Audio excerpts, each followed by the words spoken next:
Estamos de volta com o Código Aberto, segundo bloco da nossa conversa de hoje. Nós estamos conversando, falando sobre as 7 igrejas do Apocalipse. Você pode encontrar o registro disso em Apocalipse capítulo 2 e 3, tá bom? É só abrir a Bíblia lá e acompanhar com a gente. Nós saímos do primeiro bloco falando um pouquinho sobre a igreja de Éfeso, uma igreja que representa um período profético que é o início da igreja após o Pentecostes. Então, daquele momento do Pentecostes, lá em Atos capítulo 2, até o ano 100 mais ou menos, que é perto já da morte de João, esse período inicial da igreja, ele está simbolizado na mensagem à igreja de Éfeso, uma igreja que começa fiel, que está comprometida com o fogo de um primeiro amor, mas que deixa esse amor esfriar. Agora a gente tem um segundo momento da igreja e uma segunda igreja. Qual é a segunda igreja que a gente tem? O que está acontecendo nela e o que ela simboliza? A gente está na igreja de Esmirna agora, né? E ela está passando por um momento de tribulação. Na verdade, Deus fala, você não precisa temer a tribulação. E aqui já vem uma das primeiras mensagens simbólicas, né? Fala que vão passar por 10 dias. Vou até ler aqui para vocês. Não temas as coisas que tem de sofrer. Eis que o diabo está para lançar em prisão alguns entre vós, para ser disposto à prova, e tereis tribulações de 10 dias. E daí, o nosso guia de estudos vem explicando que esses 10 dias são simbólicos, simbolizam 10 anos de perseguição que eles estavam para sofrer, e de fato sofreram. O nosso guia de estudos até traz a data, né, de 303 depois de Cristo e durou até 313 depois de Cristo, quando Constantino o Grande publicou o Edito de Milão, que concedeu liberdade religiosa aos cristãos. Tá, e de onde o nosso guia tira essa ideia de que esses dias podem ser entendidos como anos? De onde que vem essa... Tem pelo menos 2 partes na Bíblia. A que está mais fresca na minha cabeça é Números capítulo 13, quando o povo de Israel chega nas portas do Jordão ali para chegar na Terra Prometida, acaba pecando, né, se rebelando contra Deus, e aí ele fala, né, para cada dia, um ano. Então eles demorou 40 dias para chegar, agora 40 anos eles teriam que ficar lá zanzando no deserto. É bem importante essa questão, só para quem está em casa também entender, para a gente ficar com uma coisa na cabeça, que na profecia apocalíptica, né, que essa profecia cheia de símbolos, com esses recursos todos, uma das coisas que acontece são as referências a tempo, a gente vai voltar a isso em outro momento. Muito presente no livro, sempre vai estar voltando. A gente vai acabar passando por isso de novo, que é esse princípio dia-ano, que o dia, a palavra dia quando aparece, boa parte das vezes ela se refere ao ano, mas o próprio texto ajuda a gente a saber onde é. Bom, continuando. Apesar de Jesus, né, na carta, ele questionar os problemas da igreja, ele fala para ela não temer. Olha, eu sei que você tem problemas. Ele fala, eu conheço a tua pobreza, e essa pobreza não era material, era pobreza espiritual, porque Esmirna era uma cidade bonita, era uma cidade bela. Era pobreza espiritual. Eu conheço da tua pobreza espiritual, mas você não precisa temer, porque a tribulação vai passar. É como se ele tivesse assim, calma, vão ter 10 anos aí de tribulação, mas eu tô contigo.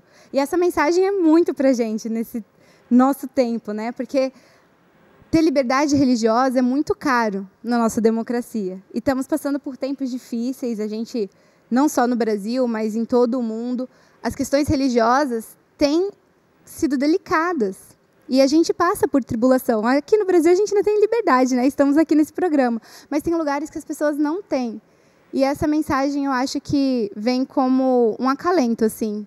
Pode ficar tranquilo. Esse tempo de tribulação vai passar. Inclusive o nosso guia, ele traz Esmirna e Pérgamo no mesmo dia. Mesmo juntos. Né, com paralelo, pelo motivo de que nenhuma das duas recebe crítica. Né? Mas, ao mesmo tempo, ele se oferece, mais uma vez, como combustível, né, da fidelidade deles.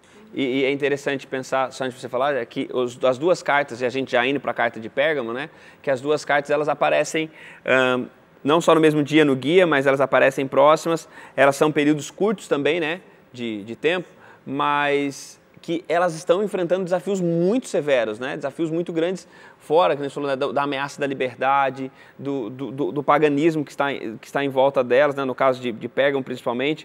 Então, elas são igrejas que estão vivendo momentos muito delicados. E você chama atenção para a pobreza, eu acho muito bonito quando Jesus fala na carta, conheço a tribulação, a tua pobreza, mas tu és rico. Eu conheço a sua pobreza, mas você acha que você é pobre, mas você não é pobre. Para Laodiceia, que acha que é rica. Pro outro, tem a contrapartida, né? Você que acha que é rico, você é miserável. Você que acha que é pobre, você é rico. E como é muito rico o texto, né? Com essas coisas.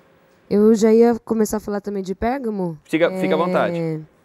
Que eles também enfrentavam os rituais pagãos e tal, mas eles ainda tentaram dar um jeitinho brasileiro, né? De fazer algumas concessões ali para tentar fazer um ajuste. Vamos continuar com a nossa fé, mas vamos também dar um jeitinho aqui para ninguém ficar bravo, para o governo não ficar bravo com a gente, né? Vamos fazer um ajuste para ver se a gente consegue agradar os dois senhores, né? E a gente sabe que isso em nenhum momento da vida é possível, né? A gente tem que escolher um caminho, né? E é interessante você falar isso, né? Você falar, pastor, que é bem o trânsito, né? Ao mesmo tempo, de 303 a 313 existe um período forte de perseguição à igreja, e é o período representado pela igreja de Esmirna, que está sendo perseguido, sendo tribulado, mas permanece fiel. Aí acaba o momento de tribulação. E você falou a respeito da liberdade religiosa, e como é interessante, uma igreja que passa por tribulação, ela está passando por um momento difícil, mas a igreja que não passa por tribulação, ela também às vezes tem algum problema. É o que acontece com Pérgamo. A tribulação acabou. E o que acontece quando a tribulação acaba? O imperador se converte ao cristianismo e ele começa a facilitar e a instrumentalizar o cristianismo de forma política. E aí começa o outro momento agora, né? E é forte porque fala aqui que é a cidade onde Satanás habita, né? Nossa, é muito forte. É muito pesado isso, né? E eu acho interessante o seguinte, para o erro, para o pecado, não existe jeitinho, como você colocou. Para pecado, tem que pagar o preço. E o preço é sangue inocente. E qual que é o convite que Cristo faz para a igreja? Se arrependam. E por que nós temos a possibilidade de arrependimento, de perdão? Porque Ele ofereceu essa possibilidade. Então, quando Cristo fala assim, se arrependam disso que vocês estão fazendo de errado, é como que se Ele estivesse dizendo assim, me deem a oportunidade de trabalhar com vocês, olhem para mim, voltem para mim, né? Como ele convidou Éfeso, mas ele está dizendo, se arrependam. Ué, mas eu vou me arrepender como? Qual condição que eu tenho? Se a minha natureza é pecaminosa, se eu estou errado, se eu estou tentando dar jeitinho para agradar a Deus e ao poder político? Não. Se arrependam e olhem para mim. Eu sou a solução para o problema que vocês estão enfrentando. Olha, e eu acho engraçado, não sei se vocês pararam para perceber isso aqui. Quando, por exemplo, a gente falou de Esmirna, Esmirna não tem nenhuma crítica. E, por um lado, ela está sofrendo tribulação, está sofrendo perseguição. Para essa outra igreja, para Pérgamo, no caso, em que agora o imperador está do lado deles, certo? Ele falou, a morte habita em vocês, a igreja está morta. Então, parece que a perseguição, é o tal negócio, né? Bem-aventurados os perseguidos por amor de meu nome, como fala lá em Mateus 5. Está todo mundo mal-aventurado quando a gente não está perseguido. Muito doido, né? É muito interessante. E essa ênfase que eu acho que no livro Apocalipse existe é que a provação, a tribulação sobre a igreja revela quem a igreja é.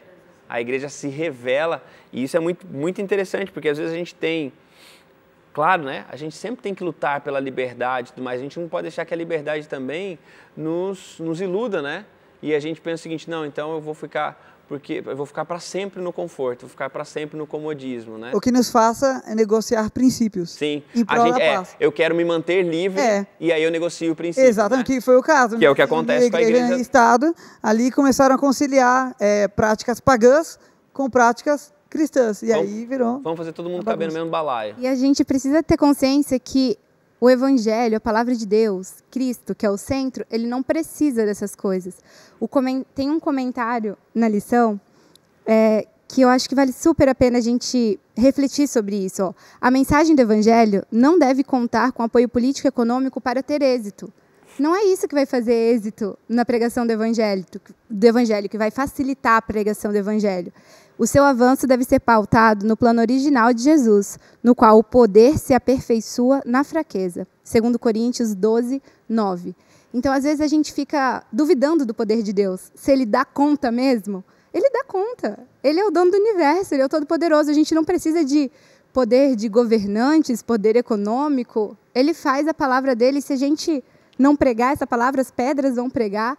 Então, ele não precisa dessa ajudinha, né? Desse jeitinho, não precisa. E a resposta, isso daí ele já anunciou no começo, quando ele fala, eu tenho as estrelas, eu mantenho a igreja acesa. E como é interessante, porque como a igreja faz, historicamente, o povo de Deus faz concessões para permitir, porque quer, né, que não, quem vai controlar, quem vai, tomando muitos cuidados, e esquece disso. Esta igreja, a igreja de Cristo, se mantém acesa e forte, porque é ele que sustenta na mão.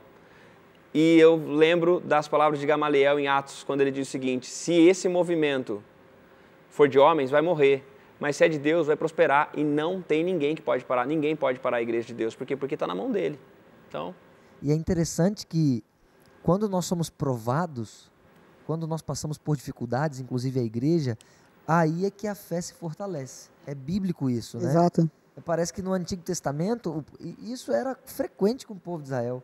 Quando as coisas ficavam tranquilas, aí o povo relaxava, eles iam viver a vida do jeito que eles queriam e sem olhar para Deus. E aí quando as coisas apertavam, eles voltavam-se para Deus e pediam perdão, como que uma gangorra, né? Ora eles estavam muito bem espiritualmente, aí quando as coisas estavam fáceis, eles relaxavam. Então, a gente corre esse mesmo perigo de, quando tudo vai bem, ser cristão quando tudo está bem, aí a gente vai relaxando, mas quando as coisas vão mal, a gente aperta.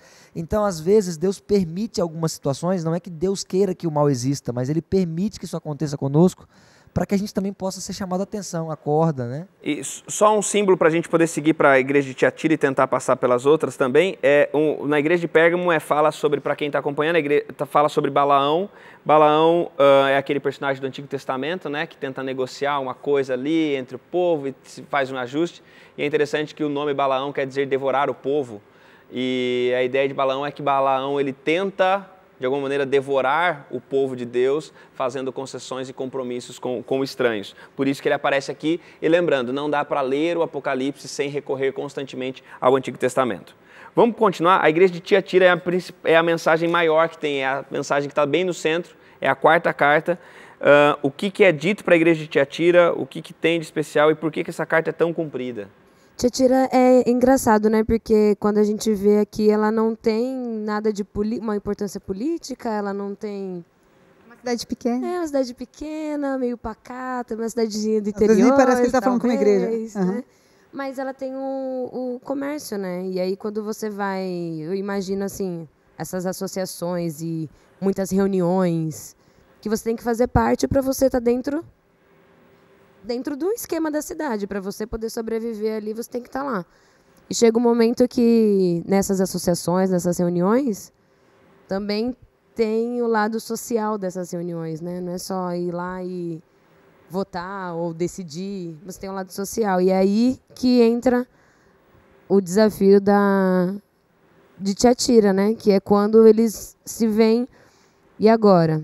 Eu tenho algumas coisas que eu tenho que fazer para sobreviver dentro da cidade, mas elas não estão de acordo com o meu princípio.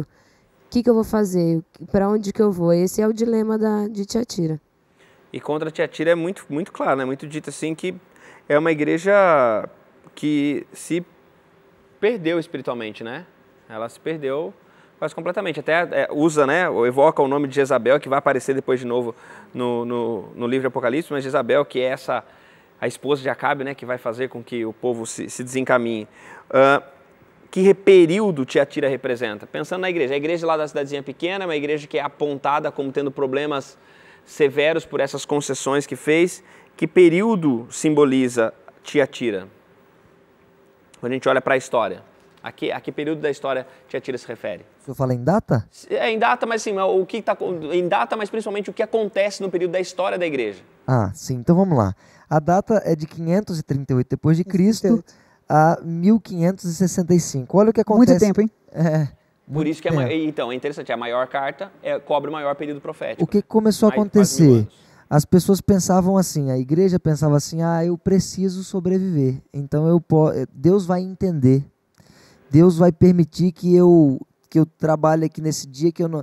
Deus é amor, né? Então Ele não vai me cobrar por isso. Então as pessoas deixaram de cumprir aquilo que Deus pedia ao pé da letra para cumprir aquilo que o achismo dentro do coração delas trabalhava. Então o perigo desse período da igreja não era uma perseguição externa, alguém querendo matá-los, alguém querendo...